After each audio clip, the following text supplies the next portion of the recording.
Acrópolis Multimedios presenta Noche de Debate, Análisis a Fondo. Este 26 de octubre del 2022, los temas a debatir son la desaparición de los fideicomisos del Poder Judicial de la Federación. ¿Está usted enterado de todo ello? Es un gran movimiento, ¿verdad? ¿Cómo lo ve usted? Pues vamos a empezar. Esta noche nos acompaña un panel también de lujo, el doctor José Manuel de Alba, magistrado federal del Segundo Tribunal del Colegiado en materia civil del Séptimo Circuito. Buenas noches, doctor. Por otra parte nos acompaña el maestro Alan Iván Torres Hinojosa. ¿Qué tal? Buenas noches, mucho gusto. Maestro. Él es secretario de Estudio y Cuenta del Segundo Tribunal Colegiado en Materia Civil del Séptimo Circuito. Estimado televidente, vea usted, un joven destacado, estudioso, es secretario de Estudio y Cuenta. No necesitas tener 40, 50 años para tener la experiencia, mírenlo. Sí, totalmente. Muchas gracias. Un orgullo UX, por cierto. Un orgullo. Así es, egresado de la UX. Bien, pues el tema a debatir es muy importante. Parece que nuestro equipo de producción nos ha preparado un video. Por favor, corre video inherente a este tema.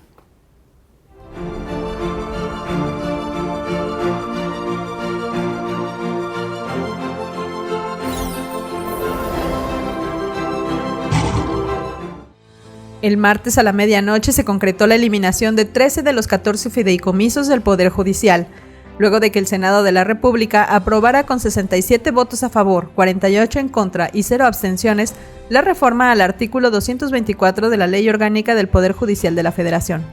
Tras ello, el dictamen fue turnado al Ejecutivo para que se publicara en el Diario Oficial de la Federación. En este sentido, el Sindicato de Trabajadores del Poder Judicial de la Federación acordó extender el paro nacional de actividades hasta el próximo domingo, lo que se ha replicado a varias de las sedes de este poder en diferentes estados del país, incluido Veracruz. Mientras que la Asociación Nacional de Magistrados de Circuito y Jueces del Distrito de Poder Judicial de la Federación informó que promoverá un amparo, advirtiendo así que se trata tan solo de una batalla perdida.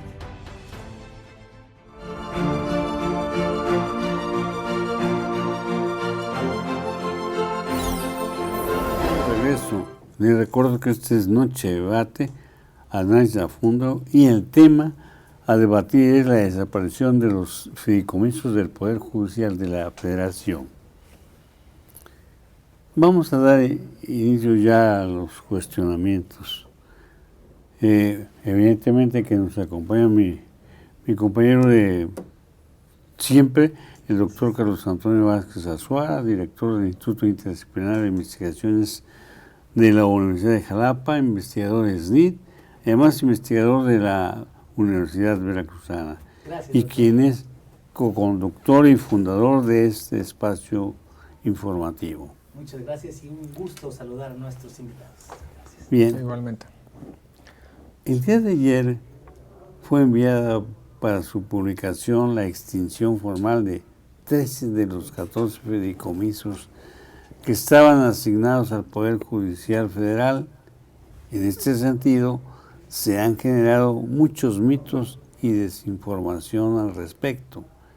¿Qué nos podrían comentar a este respecto, doctor de Alba? Gracias, buenas noches. Buenas noches. Quisiera manejar un poco el contexto de cómo está y cuál es la problemática. En esencia, la Constitución se dio se dio por todos los mexicanos, tenemos esa circunstancia, y en ella se establecieron en el artículo primero que nos reconocen nuestros derechos humanos de carácter de fuente nacional y fuente internacional, todos constitucionales, ya no podemos hacer distinción, todos son constitucionales. Bueno, y ahí la pregunta, ¿qué? Tengo derechos. Un derecho así en papel no sirve si no tiene una garantía. Entonces, el mismo artículo primero constitucional dice, se reconocen los derechos humanos y sus garantías. ¿Qué son las garantías? Pues son esos instrumentos jurídicos, políticos, sociales, con los cuales se hace efectiva. Pongamos como ejemplo, ya algo más común, es ir a una tienda departamental. En esa tienda departamental usted compra un bien, un producto, y a veces lo que vale más de ese bien no es, lo compra uno ahí porque le dan garantía. Entonces, el chiste es tener un producto y su garantía. Un producto muy bueno que no tenga garantía no sirve. La garantía es con lo que se hace efectivo y hay que tener esa garantía. Esas garantías son los instrumentos con los cuales se puede hacer efectivo. Bueno, en ese contexto, el Poder Judicial es la garantía de hacer efectivos los derechos que están en la Constitución. De nada me sirve que tengo derecho a la igualdad o el derecho al tránsito o lo que sea, si no tengo con qué se me garantice que se haga efectivo. Llegaste y, oye, y le dice uno al policía y tengo derecho de acceso de tránsito. Pues sí, me da igual. ¡Ay, qué bonito derecho! El punto es, si no me lo reconoce o alguien me lo afecta, que tenga yo el derecho para ir a donde voy a reclamar. El Poder Judicial es el árbitro el cual resuelve ese tipo de cuestiones. Ahora, ¿cómo está constituido? Hagan de cuenta, dentro del sistema que tenemos, el primer elemento que da garantía como tal es la división de poderes, que no se concentre en uno solo, ¿sí? Si el poder se concentra en uno solo, cualquier decisión que no pueda ser contrarrestada por las minorías, entonces estamos en una dictadura. En este contexto, generalmente el Poder Judicial es el poder de las minorías. Somos contramayoritarios. ¿Por qué? Porque la mayoría no tiene por qué defenderse. Es la que decide y pone los términos. Pero como en las mayorías y en las democracias vivimos unos y otros, que no enemigos, o sea, no hay enemigos en las democracias, hay formas de pensar diferente. Esa es otra cuestión. El que yo tenga la porción y tengo la oportunidad, porque antes pusimos unas reglas y en esas reglas dice todos nos vamos a someter a estas. Tú con todo y que eres mayoría no vas a poder sobajar estos derechos de las minorías. Y entonces es cuando entra el Poder Judicial, si no se te respeta en una ley o en algún acto de autoridad, puedes hacer efectiva tu garantía. Esa es la importancia del Poder Judicial, que somos la garantía para proteger. Ahora, para que tenga ese Poder Judicial una independencia, ya lo dije, somos árbitros. A ese árbitro no cobra directamente, no genera ingresos, no genera. Al árbitro, curiosamente, le pagan los otros dos jugadores, el legislativo y el judicial, y el ejecutivo. Esos son los que deben de pagar y garantizar que cuando uno marque una cosa u otra no tenga efectos contra mí. ¿Qué quiere decir esto? No me puede decir a uno de los que estoy arbitreando, si me marcas penalti, yo puedo meter mano donde sea. A mí no me lo vas a mandar, porque si no, no te pago al final del partido. Entonces yo digo, no me pagas, pues bueno, esa presión económica es la que no se permite. Y en la Constitución está, curiosamente está en la Constitución, así. El artículo 97 establece que durante su encargo el poder no se podrá reducir ni quitar los sueldos de los jueces, magistrados y ministros. Esto quiere decir para garantizar la independencia, para que no estemos sujetos a esto. Eso es lo que está ocurriendo. ¿Y qué está pasando? Que empiezan a haber resoluciones que no le gustan al Ejecutivo y ¿qué está sucediendo? Pues el presupuesto primero te lo voy a reducir un tanto por ciento. ¿Qué quieres? Tanto, 20% menos. Sin más ni más. Y eso tiene que repercutir a alguien que va a estar arbitreando y le dice, te voy a recortar, no, están ahogando al Poder Judicial. Y esto va a hacer que también el Poder Judicial no sea efectivo y no se haga efectivas las garantías. Porque si ahorita estamos ahogados de trabajo, ¿Qué resulta si además de esto ya no se crean más tribunales, no se sustituyen las personas por austeridad? No vamos a tener servicios. ¿Qué pasó con la austeridad en el servicio médico? Se creó un sistema que no funcionó, ¿sí? El INSABI famoso, quitaron uno que, si se puede decir, con todos sus defectos, ahí funcionaba, y ahora las clínicas, ¿qué pasa cuando no pueden hacer efectivo precisamente ese derecho a la salud? Reducen, no hay médicos, no hay guardias, no pagan esto, no hay medicinas. Un régimen austero no es efectivo, un régimen austero no es efectivo. Y es lo que se está pretendiendo. Se está reduciendo el presupuesto y por el otro lado lo que se está partiendo y lo que se está haciendo es algunos recursos que la Suprema Corte había establecido en unos fideicomisos para prestar los servicios, se quieren eliminar. Entonces, esta es la circunstancia en la que estamos en este momento, y esto es por lo que se está llamando el paro. No es en función de los privilegios. El privilegio es poder servir bien, y el privilegio es tener la oportunidad de que seamos precisamente el órgano que garantiza. ¿Cómo se garantiza? Respetando sueldos, respetando prestaciones de alguna manera, y no tratando de inhibir y presionar con la publicidad oficial de que somos corruptos y todo eso. Nosotros nunca vamos a manejar ningún adjetivo contra ninguna otra persona en este contexto. Estamos poniendo elementos objetivos a su consideración, y ese es el tema sobre el que estamos trabajando. Muy bien, magistrado, pero tal parece que estamos frente a una dictadura. Pues no quisiera comentarlo en ese contexto, que no le falta a usted razón para señalarlo, pero en algunos lugares, precisamente los que han llegado a ese nivel que está señalando, ¿sí?, empezaron por socavar al Poder Judicial. Venezuela, Israel, ¿sí? Nicaragua, Turquía, todos esos empiezan pegándole al Poder Judicial. No les gustan los contrapesos a estos regímenes autoritarios que pudieran llegar a ser dictaduras. Si se menoscaba el Poder Judicial, que eso es lo que se está queriendo, desprestigiarlo, ponerlo ante la sociedad de que somos unos corruptos y flojos, eso es lo que se está creando un ambiente para desprestigiarnos y tener con esto a lo mejor alguna oportunidad de decir, no sirve. Pero ahí están, ahí sí sirven.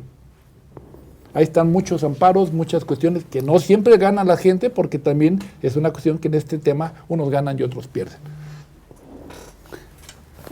Doctor Azuela, usted como académico, como estudioso del derecho, que necesita de un poder judicial que le dé entrada y resuelva bien a sus solicitudes de demanda, ¿cómo ve usted esta situación? Gracias, doctor. Pues sin duda desde la academia, gran parte de quienes nos encontramos en el estudio del derecho constitucional, de los derechos humanos, y que evidentemente tenemos muy clara la división de poderes en una democracia, sabemos que cualquier tipo de acto que tenga como finalidad menoscabar la estructura económica o debilitar alguno de los poderes, sin duda causa una afectación a la colectividad.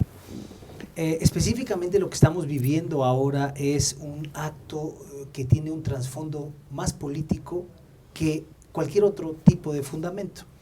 Porque cuando nosotros analizamos el recorte de los fideicomisos, el recorte presupuestal, que estaba muy anunciado desde el momento en que se empezaron a negar y a tachar de inconstitucionales muchas de las propuestas del Poder Ejecutivo con respaldo del Poder Legislativo, bueno, pues esto ya fue generando que en los últimos meses se advirtiera una muy notoria afrenta entre el Poder Ejecutivo y el Poder Legislativo con el Judicial.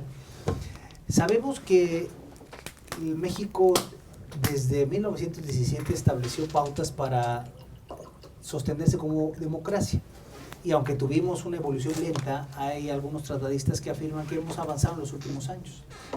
Pero tuvimos apenas la autonomía de los organismos arbitrales electorales apenas en 2014, el reconocimiento del concepto de derechos humanos en rango constitucional en 2011, tuvimos apenas el establecimiento de las elecciones plurales y competitivas en el año 2000 cuando gana Vicente Fox. Elementos que son propios de las democracias los tenemos no más de 20 años atrás. Sin embargo, todo ese avance que habíamos tenido, hoy lo miramos prácticamente como un retroceso en el momento en que se pretende debilitar el Poder Judicial. El Poder Judicial es el que se encarga de garantizar la tutela efectiva de los derechos humanos.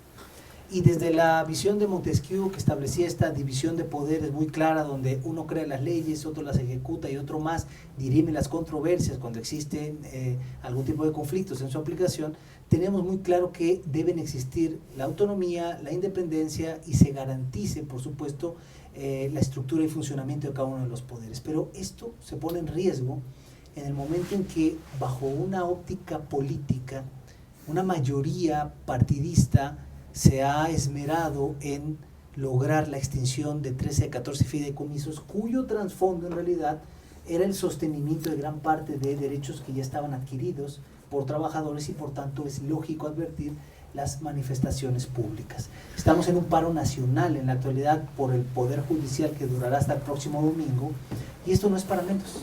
Es sin duda una llamada de auxilio del Poder Judicial desde la óptica social para poder invitar a la concientización que ya en la trinchera legislativa ya no se dio, porque ya quedó prácticamente aprobado. Ahora el siguiente paso es el mecanismo jurídico que permita revertir el impacto de esta decisión que sin duda desde la academia analizamos como un colapso a la estructura económica y también orgánica del Poder Judicial, porque en el momento en que se le recorten recursos, en el momento en que se aprueba la extinción de fideicomisos, en el momento en que la sobresaturación de trabajo sigue siendo un factor común, pues prácticamente vamos a llegar al punto en que ya no va a ser suficiente el Poder Judicial para fungir como contrapeso de los demás poderes en un sistema que teóricamente debería generar ese famoso check and balance, o sea, sistema de pesos y contrapesos. Estamos en una situación muy delicada y desde la academia nos hemos pronunciado enérgicamente en favor del Poder Judicial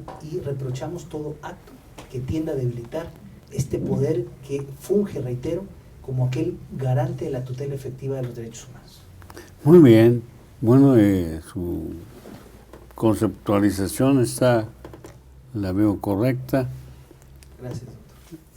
Pero pues escucharemos la opinión, la postura de un joven, de una persona que no tan solo ve el asunto desde el punto de vista legal, sino también lo ve cómo puede afectar sus intereses, coartarle ese derecho que tiene él de llegar hasta un día a ser el ministro o presidente de la Suprema Corte. ¿Cómo lo ves, mi querido maestro? Sí, muy amable, doctor, muchas gracias. Primero que todo quisiera agradecer la invitación. Para mí es un honor estar aquí de vuelta en lo que fue, bueno, lo que todavía es mi casa, porque como egresado, pues bueno, no estamos en las aulas, pero estamos ahí todavía con los compañeros, los profesores a los que se les guarda cariño. Aquí el doctor Abraham Azara fue mi maestro. Y sí, bueno, evidentemente hay muchos mitos, hay muchas desinformación y hay muchas mentiras que se dicen todos los días en los medios del Poder Judicial de la Federación, ¿no? Algunos a lo mejor serán inocentes, ¿no? Que no se sabe que es desinformación, que es un mito, que es una mentira, y a lo mejor algunos otros serán, digamos, con el dolo de generar esta desinformación. No lo sé, no podría decirlo, ¿no? Pero la verdad es que sí existe cierta apreciación incorrecta de lo que hace el Poder Judicial de la Federación. Quisiera, antes de darle respuesta aquí a la pregunta directa del doctor, hablar un poquito sobre los mitos y realidades, ¿no? De los que se habla, ¿no? Para empezar, el Poder Judicial de la Federación somos trabajadores ciudadanos, ¿no? Muchas veces se nos confunde con policías, se nos confunde con agentes ministeriales, se nos confunde con la Procu, ¿no?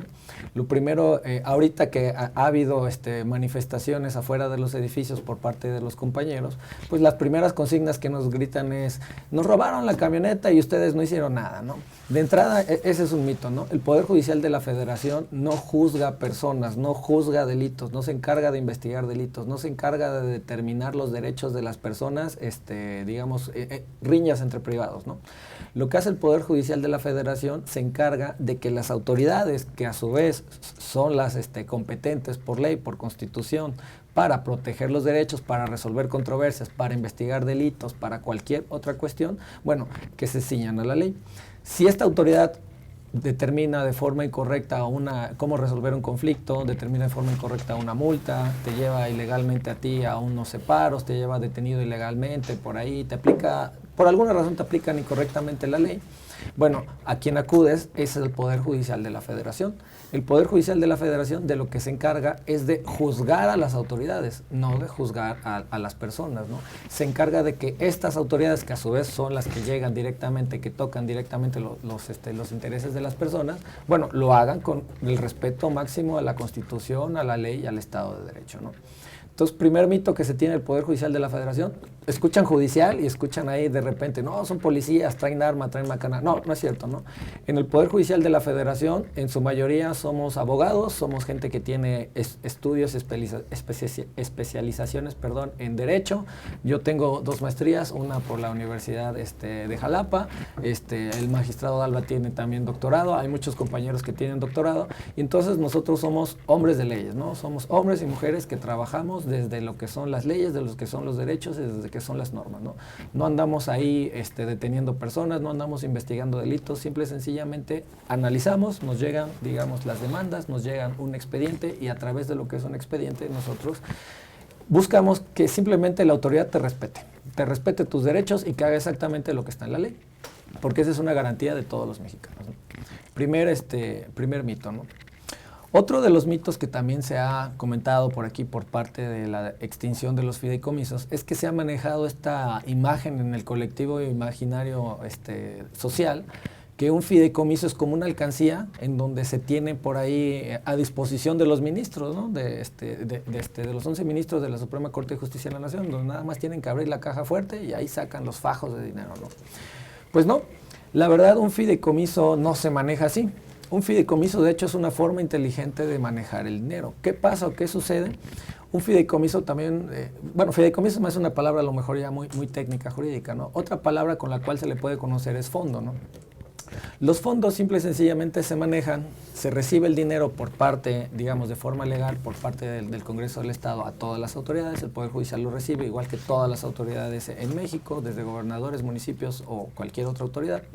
Se recibe con base al presupuesto y bueno, este dinero que se recibe ya viene etiquetado, ya viene, digamos, de cierta medida hablado para qué va a ser, qué cierta cantidad y qué dinero, ¿no? Bien. Pues en años anteriores, en sexenios anteriores, el Poder Judicial de la Federación solicitó, digamos, en algunos casos, bueno, algunas partidas específicas para la creación de estos propios fideicomisos. Viene el dinero, empiezan, digamos, a manejarse de esta forma, viene el dinero por parte del Congreso y este dinero lo que hace el Poder Judicial de la Federación les dice, ok, como yo no soy experto en manejo de dinero, como yo no soy experto propiamente en las cuestiones bancarias, bueno, a través de este fondo, que es una figura jurídica, lo voy a desincorporar del Poder Judicial de la Federación, se lo voy a dar en su manejo, se lo voy a dar por contrato a una institución financiera, a una institución bancaria, que es experta en el manejo, en el manejo de recursos, manejo de dinero, manejo, digamos, de riesgos y de inversiones. Se lo paso, le paso el manejo y simple y sencillamente a través de un contrato lo que le digo a esta institución bancaria es, institución bancaria, bien, tú la vas a manejar, pero con este fin específico. Este fin específico son los 14 fideicomisos que existen, ¿no? Existe el de gastos médicos, pensiones complementarias, ahí, todos estos, ¿no? Entonces, una vez que el Poder Judicial de la Federación pasa este dinero a las instituciones fiduciarias, los ministros no pueden tocarla, ni es dinero que tienen ahí en efectivo, ¿no? Es dinero que anda circulando conforme a las cuestiones bancarias, ¿no? Que muchas veces es ya únicamente representaciones ahí electrónicas, ¿no? Entonces, una vez que se crea el fideicomiso con estas partidas presupuestarias, pues bueno, evidentemente no todos los años va a llegar, del Poder Judicial le va a pedir dinero al Congreso, a los diputados, ¿no? Sino que también muchos de estos fideicomisos se financian con aportaciones de los propios trabajadores del Poder Judicial de la Federación. Algunos fideicomisos sí empezaron, digamos, con la cuestión presupuestaria, pero actualmente se mantienen con las aportaciones que cada uno de los trabajadores da. Entonces, digamos, aquí el esquema de financiamiento es una cuestión aquí, digamos, un manejo inteligente de las finanzas, yo lo diría, ¿no? ¿Qué pasa? Pasa que año con año hay cosas que no se pueden medir y no sabemos cuánto vamos a gastar año con año, ¿no? No sabemos cuántas licencias médicas va a haber y a cuántos trabajadores voy a tener que cubrir una licencia, ¿no? Cuántos trabajadores se me van a jubilar en un año, ¿no? Entonces, como no lo podemos medir de antemano, lo pasamos de este lado a las instituciones financieras para que, bueno, que se vaya haciendo ahí una inversión, un colchón, y a lo mejor este año tuve 100 inversiones y lo cubro con este dinero del fideicomiso, ¿no? A lo mejor el siguiente año tengo 200 jubilaciones y, bueno, tendría que estarlo cubriendo con este fideicomiso, ¿no? Al final del día, digamos, lo que se busca en estos fideicomisos es sí tener ahí el dinero, pero tener el dinero no solo estancado, sino tener el dinero de una forma en la que esté produciendo y que nosotros no tengamos que estarle pidiendo año con año más dinero, más presupuesto al legislativo, ¿no? En realidad es una forma inteligente de manejar, que tenemos un problema, no sabemos cuánto vamos a gastar, pero ya una vez que tenemos nosotros mismos los trabajadores, vamos a hacernos nuestros propios fondos, precisamente para no estarle teniendo que pedir más dinero a las arcas de la tesorería de la Federación, ¿no? Bien, para comentar, digamos, ya no extenderme tanto en los mitos, yo señalaría que, bueno, a lo que afecta aquí ya que hablaban mis compañeros panelistas, a los que respeto mucho, pues que la extinción de los fideicomisos sí afecta a los derechos laborales de los trabajadores que estamos en el Poder Judicial de la Federación, pero también afecta la impartición de justicia. ¿En qué afecta la impartición de justicia? Bueno, afecta en que actualmente, al día de hoy, el sistema de justicia penal que inició a partir de la reforma constitucional del 2006, todavía no está al 100% implementada, ¿no? Hay órganos en toda la federación, en todos los estados, pero la verdad es que las cargas laborales de los compañeros están superadas, ¿no? Aquí en Jalapa, Veracruz, si mal no recuerdo, en el Centro de Justicia Penal, que está aquí en Emiliano Zapata, existe un solo secretario de ejecución. Un solo secretario de ejecución para todos los casos, para todas las audiencias, pues es humanamente imposible, ¿no? Igual también no solo tenemos, por ejemplo, la reforma penal, que todavía no está completa por falta de presupuesto, por falta de dinero al Poder Judicial de la Federación para construir más tribunales, para contratar más personal, para capacitar más personal, ¿no? Sino que también tenemos recientemente la reforma laboral. También ya está en marcha la reforma laboral, el legislativo la aprobó, se la dejó en manos del Poder Judicial, el Poder Judicial es quien la tiene que poner, digamos, en marcha. Ya está en marcha, pero está sucediendo exactamente lo mismo. Es una reforma que formalmente ya está, digamos, ahí implementada, operando, pero también las cargas laborales están rebasadas, ¿no? La verdad es que con plantillas de 13, 16 trabajadores, incluyendo lo que es el titular, el juez, y lo que son personal de limpieza y personal ahí como de ayuda técnica, son 13, 16 compañeros, ¿no? ¿Ustedes creen que 13, 16 compañeros desde toda la plantilla del órgano va a cumplir con el rezago de 10 años de juntas de conciliación de arbitrajes que no dictaban laudos? Pues es humanamente imposible, también está rebasado, también se necesita contratar más personal, contratar más abogados, personal capacitado, impartir cursos, especializarlos en lo que es la labor penal, lo que es la labor laboral, y bueno, y con todos ellos hacer frente al rezago, ¿no? Y finalmente también todavía no se implementa, pero tenemos, por ejemplo, la reforma en materia de juicios orales familiar y civil. La declaratoria está para el año 2027, ¿no? Digamos, para abril del 2027 tiene que estar ya implementada, ¿no? Tiene que ya estar funcionando los juicios orales, ¿no? Pero si todavía del 2006 todavía no la completamos, la actual, la de la reforma laboral, ya está en operación, pero todavía va ahí a los tumbos, bueno, ¿qué se espera de una reforma, una tercera reforma, ¿no? Evidentemente se necesita presupuesto, se necesita, digamos, fortalecer al Poder Judicial de la Federación. Por ahí, en realidad, se manejaba también como una pregunta, ¿no? ¿Cuál es el tope mínimo? ¿Cuál es algo legítimamente sano para que un gobierno democrático destine de recursos al Poder Judicial de la Federación? Pues hay, digamos, criterios internacionales de la ONU que manejan entre el 2 y el 5% del Producto Interno Bruto. ¿Ustedes saben cuál es el porcentaje que se maneja en México para el Poder Judicial de la Federación? Es 0.26%, no llega ni siquiera al 1%. Este año la ministra presidenta pidió el incremento del 19% de ese 0.26%, ¿no? O sea, estaríamos llegando a una cuestión por ahí mínima a la alza, ¿no? Si se la aprueba, ¿no? Porque no sabemos si se la vayan a aprobar, ¿no? Otros países con menor cantidad de exigencia social, menor cantidad de procesos, Argentina, Colombia, Chile, manejan algo así como el 0.8% del Producto Interno Bruto para las finanzas del Poder Judicial de la Federación, ¿no? Aquí en realidad un 0.26%, parece ser que los compañeros pues están haciendo maravillas, perdón, ¿no? Pues no están haciendo maravillas, sacando sentencias en términos de ley. Lo que están haciendo es están dejando ahí, digamos, su alma, están dejando su vida, están dejando su salud, están dejando su vida personal, ¿no? Por ahí incluso se comentaba también con los compañeros en una reunión que se tuvo en Boca del Río, ¿no? No tenemos derecho a enfermarnos porque si yo pido una licencia médica, yo sé que yo estoy atascado de trabajo y yo pedir una licencia médica, el consejo no me la va a cubrir, entonces ese trabajo se lo voy a pasar a mis compañeros y aparte que ellos están igual que yo, pues les voy a aventar ahí, digamos, una carga excesiva, ¿no? Incluso también ahí los compañeros de juzgados de distrito tienen miedo de pedir sus vacaciones, ¿no? Que no son vacaciones de quién sabe cuánto tiempo, como se maneja luego en los medios, ¿no? No, son vacaciones de 15 días hábiles cada 6 meses, ¿no? Perdón, 15 días naturales, ¿no? O sea, 2 semanas completas y un día más, ¿no? Que se junta con fines de semana, 4 días, son sus 15 días hábiles, ¿no? Pues también tienen miedo de pedir sus vacaciones porque saben que no solo se van ellos, se van 2, 3 o 4 compañeros y si los juzgados están rebasados, pues con personal, con menos personal, pues va a estar esto saturadísimo, ¿no? Me estaban comentando que, otro mito, perdón, rápido, no estamos en paro total. Se sigue trabajando a pesar de un paro parcial y las manifestaciones que se están llevando. Pues los compañeros que siguen trabajando, bueno, pues ¿qué creen? Pues bueno, están saliendo a 1 de la mañana, 3 de la mañana, regresan a las 7, 6, ¿no? Están, digamos, en atención a las cuestiones de urgencia, ¿no? A las cuestiones que maneja el artículo 15 de la Ley de Amparo y el 22 de la Constitución, ¿no? ¿Cómo nos afecta a todos estos?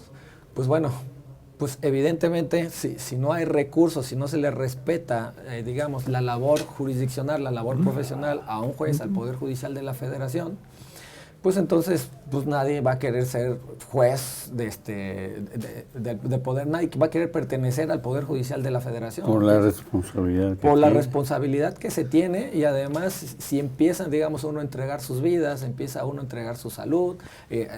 Yo estoy hablando a lo mejor desde el punto de vista del hombre, ¿no? Pero las compañeras, mujeres, no se quieren embarazar tampoco, ¿no? Tienen maternidades tardías, precisamente por las cargas de trabajo y no hay forma de que puedan cuidar a sus hijos, ¿no?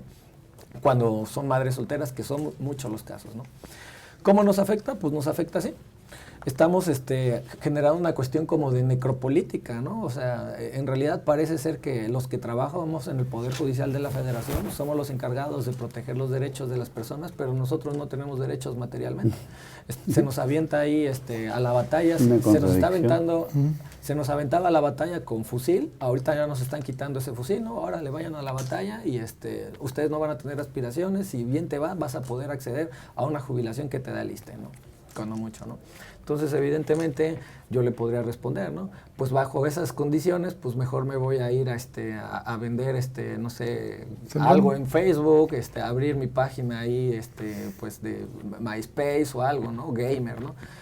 A lo mejor cuestiones que no están tan atacadas, que no existe tanta presión social y que evidentemente parece ser que para como se maneja ahora en el comercio, pues te va a ir mejor en la vida, ¿no?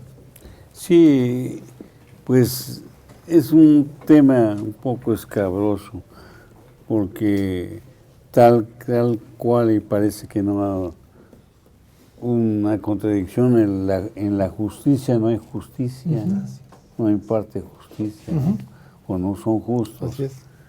Entonces, pues yo creo que estos derechos que tienen los trabajadores del Poder Judicial de la Federación deben ser reconocidos y deben ser considerados porque son los logros que se van teniendo pues, para poder trabajar más, mejor y prestar un mejor servicio. Si no lo hacen así, bueno, pues al rato va a haber un rezago ahí Así es. de expedientes, de no impartir justicia, ¿no? Y empiezan las quejas, empieza contra el Poder Judicial y no contra quien no quiere pagarle a los trabajadores. Claro. Bien, bueno, pues muchas gracias, muy bien planteado tu postura. El paro nacional de labores en el Poder Judicial Federal se advierte sin duda que es legítimo. En este sentido, ¿qué expectativas se tiene sobre el impacto de este paro nacional para favorecer los intereses del Poder Judicial Federal? Doctor Vázquez Azuara, ¿cómo lo interpreta usted esto? Gracias, doctor Carlos García Méndez. Yo siempre invoco una frase, incluso lo mencionaba en otros programas y lo reitero ahora. Cuando un pueblo calla no necesariamente quiere decir que está bien, pero cuando un pueblo grita es señal inequívoca de que las cosas marchan mal.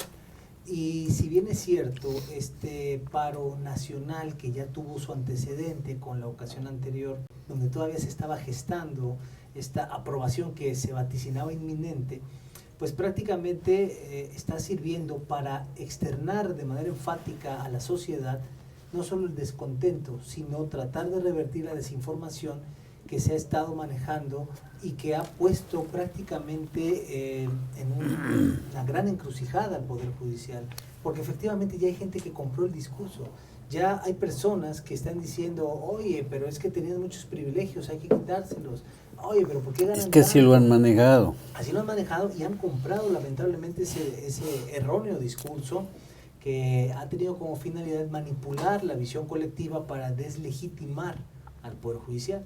Y entonces estas marchas yo las advierto loables, legítimas, en la medida en que son la forma en que las y los trabajadores del Poder Judicial externan su inconformidad, pero también dan a conocer su postura.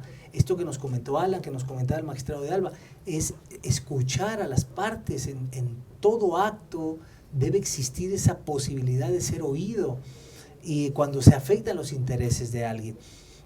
Sin embargo, desde el impacto jurídico o político, advertimos que no hubo y no habrá uno como tal, porque ya el Ejecutivo se pronunció, ya el Poder Legislativo aprobó, ya el resultado de esta aprobación será próximamente publicado y entonces se vuelve un acto de autoridad susceptible de un medio de control constitucional. Sin embargo, no quiere decir que este paro nacional no sirva. No sirve quizás para frenar la decisión del Ejecutivo y del Legislativo y quizás no tuvo un impacto en esta última decisión, pero de que va a tener una repercusión favorable, yo creo que sí. ¿Y en qué sentido va a tener esa repercusión favorable? Porque ahora viene el siguiente paso. Dirían por ahí los analistas, el siguiente episodio de esta historia de política y derecho. Y el siguiente capítulo es ya agotar los medios de control constitucional necesarios para revertir esta decisión. Y ahí es donde vamos a empezar a mirar cómo se va a dar esta efervescencia jurídica, política y social.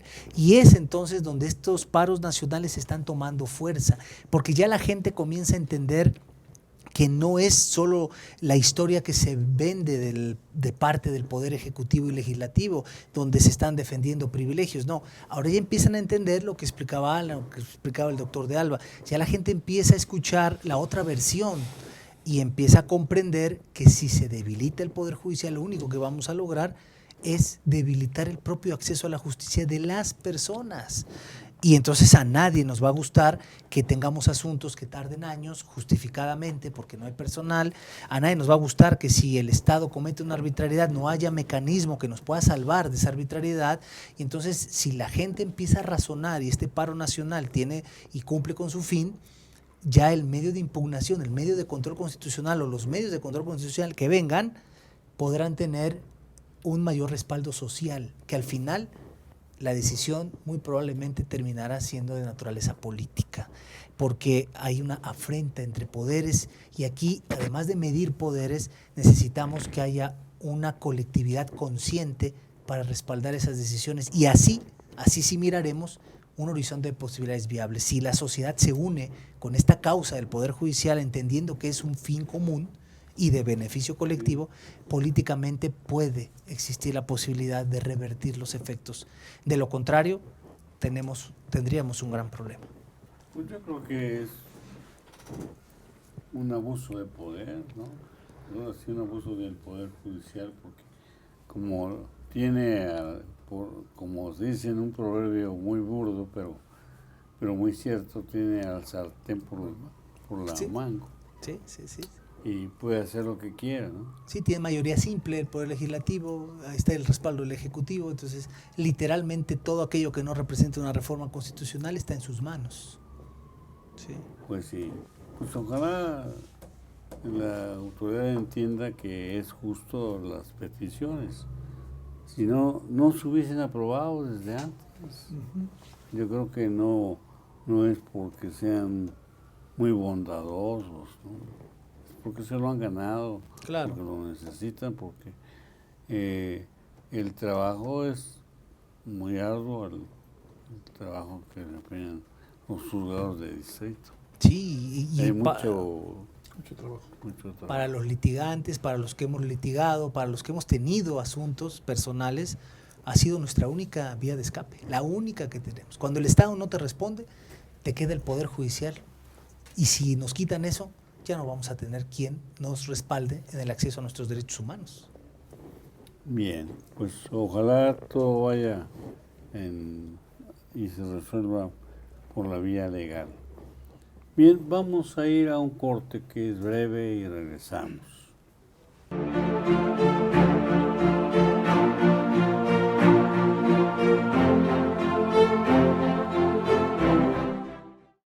El OPLE Veracruz organiza una consulta a pueblos y comunidades indígenas y afromexicanas para promover sus derechos. En Veracruz, todas y todos fortalecemos la democracia. Consulta la convocatoria y participa. La inclusión de todas las personas en la toma de decisiones es indispensable para fortalecer nuestra democracia. Consulte a las comunidades indígenas y afromexicanas. OPLE Veracruz. Informarse también es trascender, por ello lo invito a que todos los viernes en punto de las 12 del día me acompañe a Recuento Semanal, donde le presentaremos las noticias de los últimos días que han dado de qué hablar en nuestro estado, en el país, en el mundo. Soy Jorge Rodríguez Franco y esto es Acrópolis Multimedios.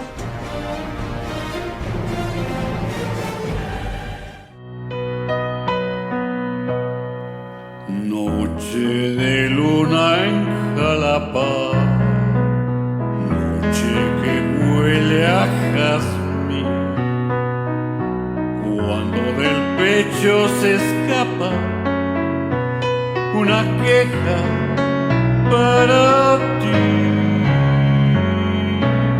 En un milagro callado se desmayó la ciudad, por eso quiero tu sueño arrullar, sueño de albor y azar.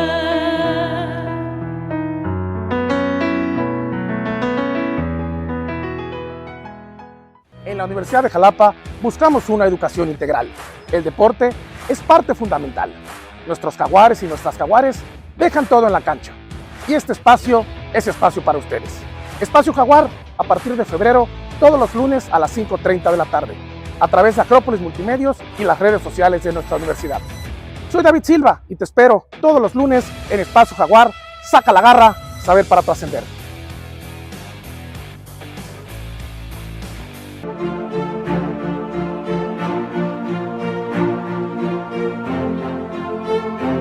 Estamos de regreso, esto es Acrópolis Multimedios, presenta Noche de Debate, análisis a fondo.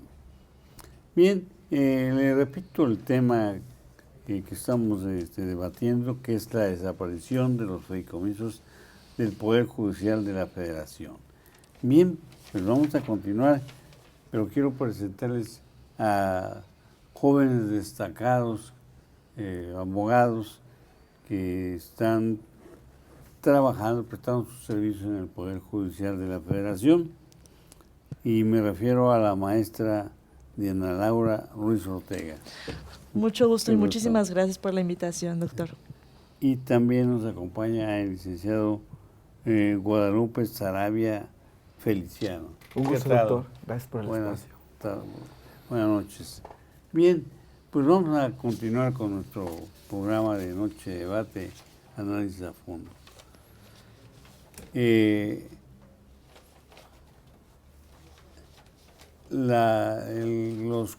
cuestionamiento, el siguiente cuestionamiento es: el paro nacional de labores en el Poder Judicial Federal se advierte sin duda legítimo. En este sentido, ¿qué expectativas se tiene sobre el impacto de este paro nacional para favorecer los intereses del Poder Judicial? Maestra Diana Laura, ¿cómo lo ves tú? Gracias, doctor, por este espacio. Sinceramente es una lucha social que no solo las personas trabajadoras del Poder Judicial de la Federación estamos realizando por nosotros, que es el bosquejo principal que se percibe al salir a las calles a manifestarnos y gritar consignas. No solo somos nosotros gritando por nuestros derechos laborales, sino por toda la sociedad mexicana. Entonces, este paro refleja también todo el interés y el impacto que va a tener el día de mañana si a través de los medios jurídicos conducentes no se declara inconstitucional la extinción de los fideicomisos. Porque es una cuestión colectiva y no solo de nosotros. Porque varios de los fideicomisos están destinados a la implementación de la justicia. Actualmente estoy cursando el curso para personas secretarias del Poder Judicial de la Federación, y para ingresar a ese curso se hace un examen, pero durante todo su desarrollo a las personas trabajadoras no nos genera ningún costo. Nos especializan, nos preparan para que el día de mañana que exista la oportunidad de ascender de puesto, podamos, con el uso de estas herramientas aprendidas, impartir justicia como se debe. No solo es este curso, sino muchísimas herramientas más que brinda la Escuela Federal de Formación Judicial. A través de esta especialización, que es parte de uno de los fideicomisos en específico, se genera el ámbito necesario para que la impartición de justicia se haga como la Constitución lo manda y podamos garantizar los derechos humanos que la sociedad nos exige. Además, la cuestión de las diferentes reformas constitucionales que ha habido durante este tiempo en materia penal, laboral, civil, hacen que se necesite la creación de nuevos órganos jurisdiccionales.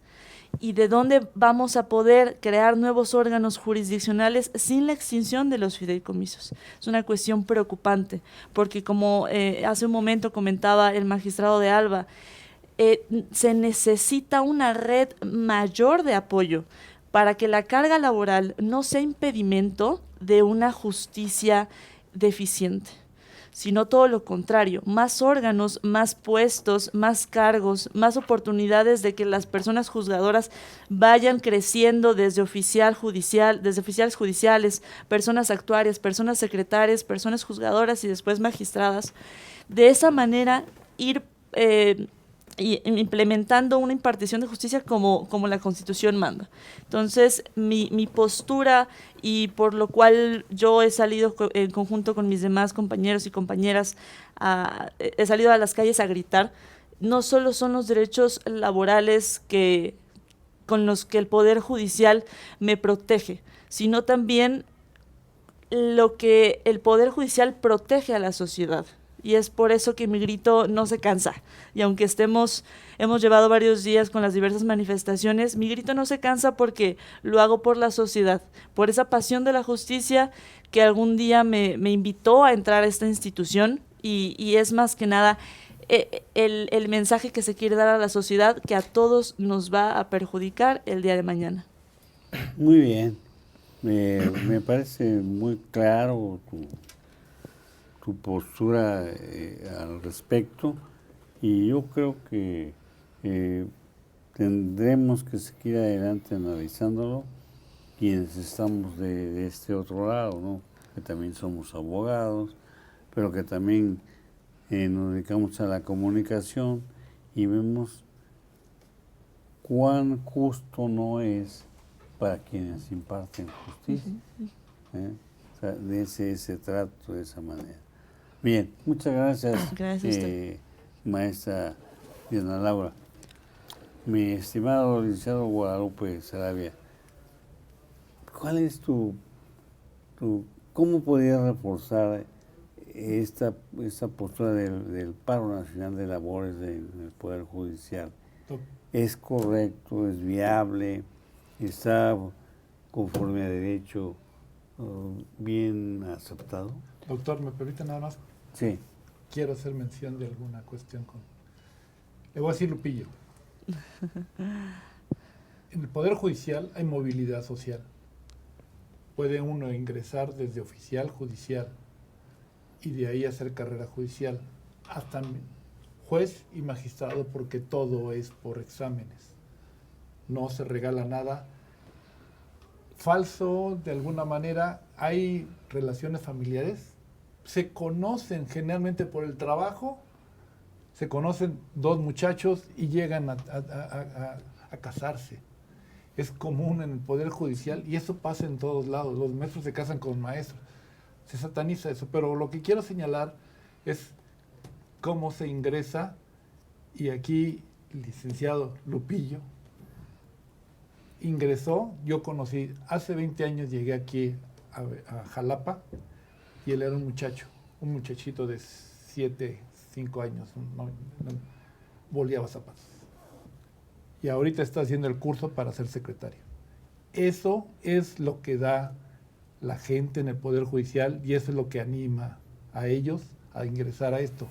Ingresan ahora sí, parece comercial, él no vendía gelatinas, pero sí nos venía a bolear zapatos. Y ahorita yo me lo encontré en el curso y tuve la oportunidad, igual que a Laura, son dos brillantes muchachos, que es ahí donde se nutre el Poder Judicial, de estos muchachos. Estudiantes que llegan y que pueden hacer carrera judicial, que no se puede hacer en cualquier otro lado. Aquí se puede hacer carrera judicial. Y perdón que lo diga, pero creo que es algo que era importante señalar, y es egresado de aquí de la universidad. Sí. No, pues ya es muy loable. Muchas gracias. Es muy loable toda tu postura y la labor que has hecho. Muchas gracias. Y cómo has ido escalando.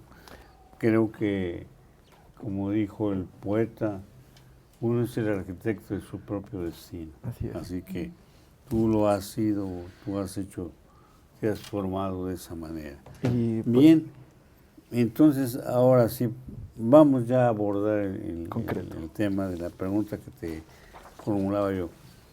¿Tú cómo ves el paro nacional? ¿Justo, apegado a derecho, o qué otro viso tiene? Sin duda alguna es apegado a derecho, porque como trabajadores del Poder Judicial de la Federación estamos haciendo uso de nuestro derecho a la resistencia.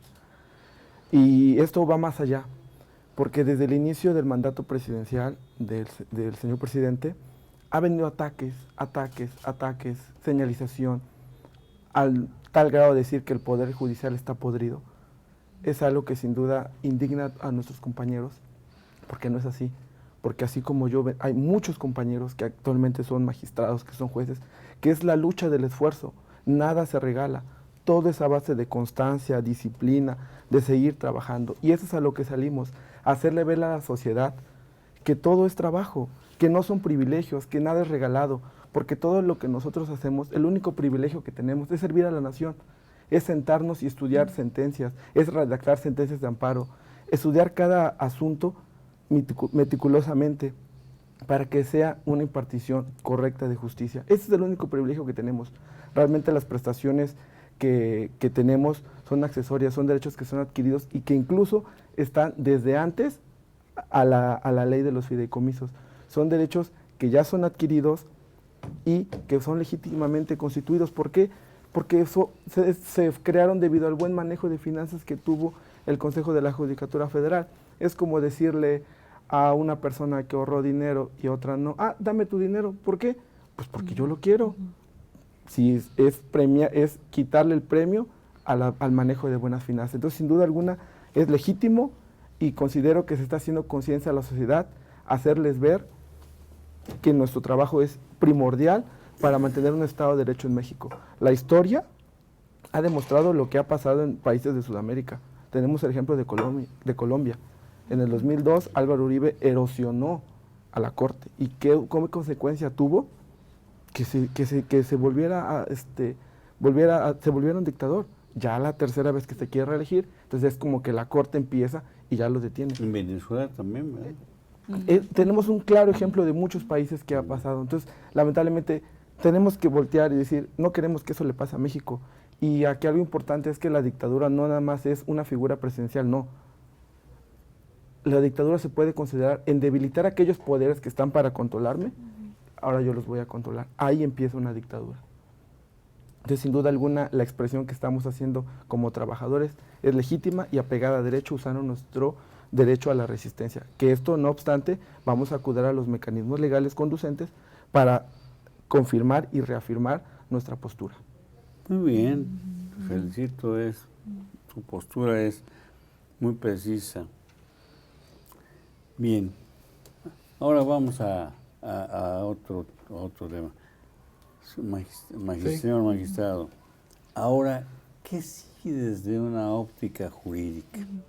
Es decir, ¿qué recurso jurídico procede y qué expectativa se tiene para revertir la extinción de los fideicomisos que hemos comentado y que son tan importantes para que funcione bien los empleados del Poder Judicial? Bueno, vamos señalando que ahorita está en una etapa de una defensa de la Constitución desde el punto de vista político. ¿Por qué? Estaba el tema de las cuestiones relacionadas precisamente con la aprobación de todas estas leyes, todavía queda el presupuesto y todo esto. Generalmente en esta etapa, como defensa de la Constitución, está la garantía de audiencia, el derecho a la manifestación y todo eso se hace en ese momento porque la Constitución muchas veces en ese contexto puede detener estos grupos sociales, políticos, culturales, en fin, hay muchos elementos que pueden decir, el presidente, por ejemplo, podría en este momento todavía decir, bueno, no, ahí muere, ahí paro, voy a parar aquí, no voy a firmar el decreto, porque ya vi mucho descontento y a lo mejor hasta piensa en votos. Esto no, se me hace que estoy perdiendo. Y puede decir, puedo vetar esto. Hasta ahí, por ejemplo, todavía esta es una parte política donde se juegan muchas cosas, inclusive internacional. O sea, la parte internacional también cuenta. México, al firmar el Tratado de Libre Comercio, ahora TEMEC, como se llama, también señaló que, por ejemplo, tiene que tener una justicia laboral eficiente. Si esta reforma perjudica a esto, le pueden abrir un panel. ¿Sí? Ya no es a nivel nacional, a nivel internacional. Te comprometiste a tener una justicia eficiente. Mira, no está funcionando. Ahora, si no está funcionando y no es eficiente, estás rompiendo el Tratado de Libre Comercio. Y con esto también hay implicaciones internacionales. Bueno, pasando de esto, ya una vez que se presente, se puede señalar que se va a la parte jurídica. La parte jurídica puede tener dos aspectos. La parte, aquí en este caso, puede hacer acciones de inconstitucionalidad o, en su caso, juicios de amparo. Las acciones de inconstitucionalidad se les conoce como acciones abstractas porque no se hace para un solo individuo, sino que inclusive en el caso precisamente es una protección de las minorías. Esta acción de inconstitucionalidad está legitimada generalmente el 33% de las minorías. O sea, es una acción para las minorías. Cuando la mayoría se impone, en este caso, no se queda en indefensión las minorías para que conozcan sus reclamos. Y estos pueden hacer valer dice, aquí está la Constitución, quiero que cheques esta resolución que está tomando la mayoría con su poder de mayoría, totalmente válido, pero también es válido el poder de la minoría que puede hacer valer sus derechos y que se manejen en igualdad. Vivimos gentes diferentes y precisamente no todo es mayoría. Estamos conviviendo, no podemos señalar católicos, protestantes, judíos, tenemos que compaginar y no puedo señalar una ley que solamente beneficia a los católicos y que se prohíba el culto a los unilateral. judíos. Unilateral.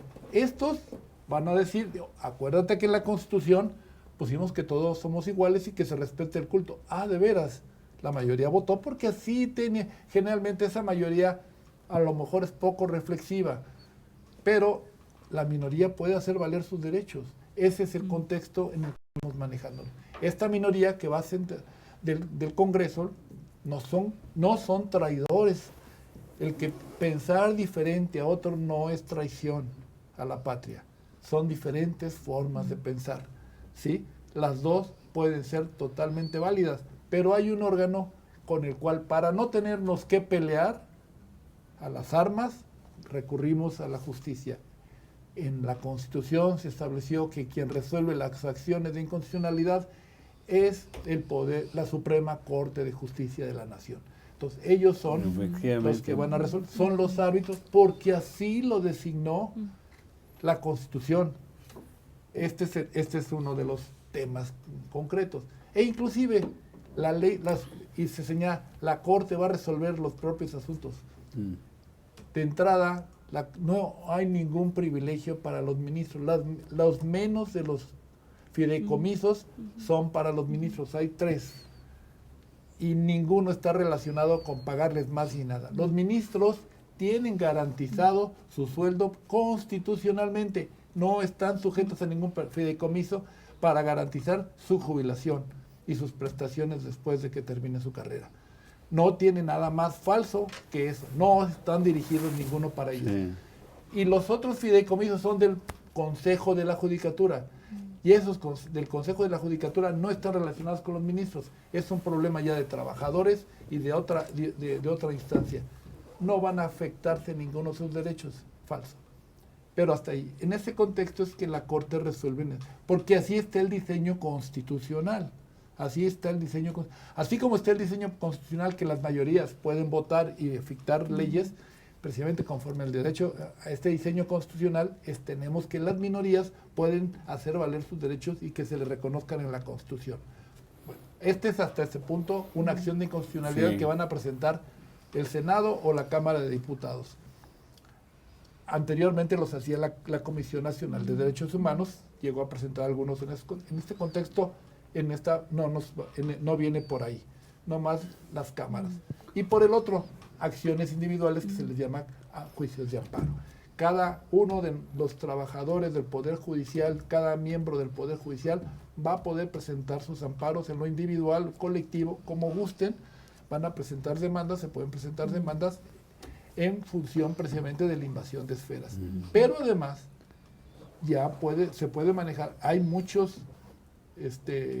foros de abogados que están pensando en la posibilidad de acudir con lo que se le llama interés legítimo, ¿sí? En este caso, porque si de alguna manera ellos viven de la administración de justicia, si se afecta eso, el Estado de Derecho, a las barras de abogados les empieza a perjudicar. Y de ahí les puede perjudicar a muchas gentes. Estos amparos pueden invadir, porque el tema es que no lleguemos al punto de que se debilite de tal manera el Poder Judicial que no tengamos un recurso efectivo para hacer efectiva los derechos que están en la Constitución. Muy bien, magistrado, pues muy claro todo eso. Quiere decir que hay todavía, va para rato todavía todo esto. Y si esto no funciona, existen instancias internacionales. La Corte Interamericana se puede conocer. Si se llegara a perder en lo individual o en lo colectivo o en la acción abstracta, principalmente los asuntos particulares pueden subir a la Corte Interamericana y la Corte Interamericana es parte de nuestro sistema de justicia dentro de la Constitución. No es falso que estamos cediendo soberanía. No, Sí. con nuestra soberanía se estableció la competencia de la Corte Interamericana y la tenemos que respetar. No podemos estar firmando tratados y decir que nos sumamos y reconocemos esto y después decir, pero si me perjudica no vale. Entonces, aquí bajo la premisa del latín, a rajarse a su tierra, lo firmado está firmado. Muchas gracias, magistrado. Muy claro, muy preciso su postura de usted. Bueno, pues en televisión se va el tiempo muy rápido, ya casi hemos llegado al final de esta noche de debate. Entonces vamos a pasar a la sección de conclusiones. Yo quisiera iniciar por las damas. A ver, quisiera iniciar con Diana Laura Ruiz Ortega. Muchas gracias, doctor. ¿Con qué concluyes esta noche de debate?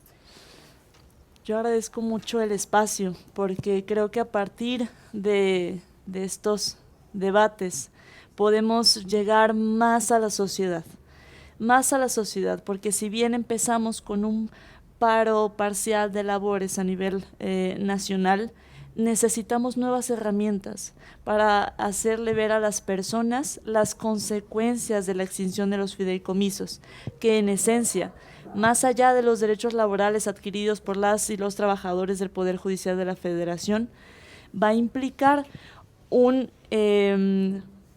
injerencia, una intromisión a la división de poderes. Y si la división de poderes se ve vulnerada, la independencia judicial está en peligro. Y si la independencia judicial está en peligro, también lo es la democracia. Entonces, estamos aún en tiempo. Esto apenas inicia y hay que seguir muy fuertes y muy constantes en nuestras posturas. Seguir invitándoles a todas las personas que no son parte del Poder Judicial de la Federación y que quizás no han tenido algún asunto y por ello desconocen el aparato funcional del Poder Judicial de la Federación, que esto también les perjudica. No solo somos nosotros, somos toda la sociedad mexicana. Estamos en tiempo de poder parar esta intromisión a la división de poderes. Muchas gracias. Muchas gracias, maestra Diana Laura Ruiz Ortega. Gracias. Bien. Señor magistrado, ¿con qué cierra usted esta noche de debate?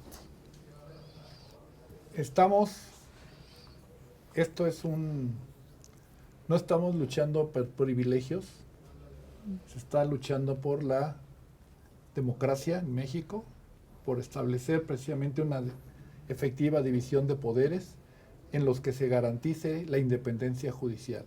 La independencia judicial no se puede garantizar atacando a los miembros del poder, señalándolos con muchas imputaciones falsas, ¿sí? No están en función de lo que se está señalando, de corrupción. Tengo 40 años en el Poder Judicial. No tengo ninguna falta administrativa. No puedo estar jugándome mi carrera con la corrupción. O sea, esto es una carrera en la cual ya también deposité en mi fideicomiso para retirarme. Y ese fideicomiso se va a confiscar. Y a los compañeros jubilados está también en las mismas circunstancias. A ellos, si se retira el fideicomiso, les baja a un 60-70% el sueldo que están percibiendo de jubilación. Y toda la vida estuvieron prestando Toda la vida. servicios. Y además, nosotros por ley y en la Constitución no podemos tener otro trabajo que no sea este. Y creo que aquí puedo yo dar fe y ustedes pueden dar fe que con ustedes acudo a dar clases Pero en forma honoraria. No hay percepción. No hay percepción y lo hago con el ánimo precisamente de difundir lo que es la materia del juicio de amparo y la Constitución. Y después de concluido mi encargo, en la Constitución dice que no puedo tener otra vez ningún empleo. Está en la Constitución. Todo eso era precisamente para garantizar la independencia, pero te voy a garantizar un buen sueldo. y te voy a garantizar una buena jubilación, pero dedícate de toda tu vida. Y por eso tengo 42 años trabajando en el Poder Judicial. Es una forma de vida. Y bueno, pues toda una vida. Exacto. Toda una vida. Y además hay ética en esto, ¿no? Mire, no hay en el Poder Judicial el nepotismo, pero del bueno. Y vuelvo a tomar. Lupillo es hijo de chofer. ¿Ya es nepotismo? Ese es algo que hay que aplaudir, ¿no? Diana es de familia de juristas, todos, y es brillante. Y entonces, como ella ya tiene un hermano juez, un hermano secretario, y está en ese contexto, está vedado. Para darle yo su nombramiento, se tuvo que hacer una investigación, si no tenía yo, caray, yo la vi, si tiene un excelente promedio, ¿cómo no la voy a jalar? Y me decía todavía, oiga, pero es hermana de un juez. No la conocí como hermana de un juez, la conocí en clases. O sea, es una persona brillante, había que tener, y son las gentes que entran al Poder Judicial. Obvio, no conocen otra materia y estamos en esto, y pues no podemos desligarlos, pero no entró por este caso, entró porque tenía muy buen promedio y es excelente. ¿Sí? Entonces, una buena reputación. Una reputación. Pues vive el nepotismo cuando son gentes que se dedican y que son estudiosos. No se llega de la noche a la mañana que no pude ser yo gobernador, pues que sea mi hija, ¿no? No. O sea, por favor, ¿no? Seamos serios, ¿no? En fin, o en otros estados donde el gobernador, el presidente municipal de la entidad más, sí, ya hasta 3 hermanos dentro de esto. O sea, no estoy en contra de eso, pero que no nos pongan con un discurso falso. Y los que lo tengan y haya faltas, que se nos siga procedimiento. Pero la gran mayoría están libres de de cualquier sospecha. Todos. Eso es lo que... Muchas gracias, señor magistrado. Licenciado Guadalupe Sarabia, ¿con qué cerrarías tú esta noche de debate? Pues invitando a toda la ciudadanía a que nos conozcan, sepan más de lo que hacemos, que no se dejen llevar por esa mala publicidad que se está viendo y que se ha visto durante el inicio del sexenio, que conozcan lo que hacemos. Realmente no somos los malos, realmente nuestro trabajo es impartir justicia. Es algo histórico porque nunca se había realizado un paro, nunca. Ahorita estamos alzando la voz. Es una violación flagrante al primero constitucional. No se puede quitar, no puede reducir un presupuesto, no puede desaparecer derechos adquiridos que ya están otorgados, no se puede. Entonces, es invitar a la ciudadanía porque en ellos, en nosotros, está el detener esto. Ojalá y ojalá nos equivoquemos, y ojalá esto mejore, pero la realidad es que la historia nos ha dicho otra cosa. En los países en que han iniciado así, han terminado mal. Entonces, está en nosotros parar esto. Sí, bueno, muchas gracias, Diana Laura, muchas gracias, Guadalupe y señor magistrado de Alba. Muchas gracias por estar con nosotros y que hubiésemos tenido la oportunidad de presentarle al público en general. Incluso nos ven en otros países. Tenemos auditorio también en otros países. Para este asunto, este problema que es de interés, pues no tan solo nacional, ya es internacional. Bien, pues les agradezco, le agradezco también al doctor Carlos Antonio Vázquez Azuara, que estuvo en la primera parte de esta sesión con nosotros. Desde acá le mandamos un saludo. Muchas gracias. Gracias. Y le quiero agradecer al equipo de producción de Acrópolis Multimedios, que siempre nos prepara el video para ilustrar más y su dedicación para todo ello. Muchas gracias. Buenas noches, saludos a todos, pásenla muy bien. Nos vemos el próximo jueves.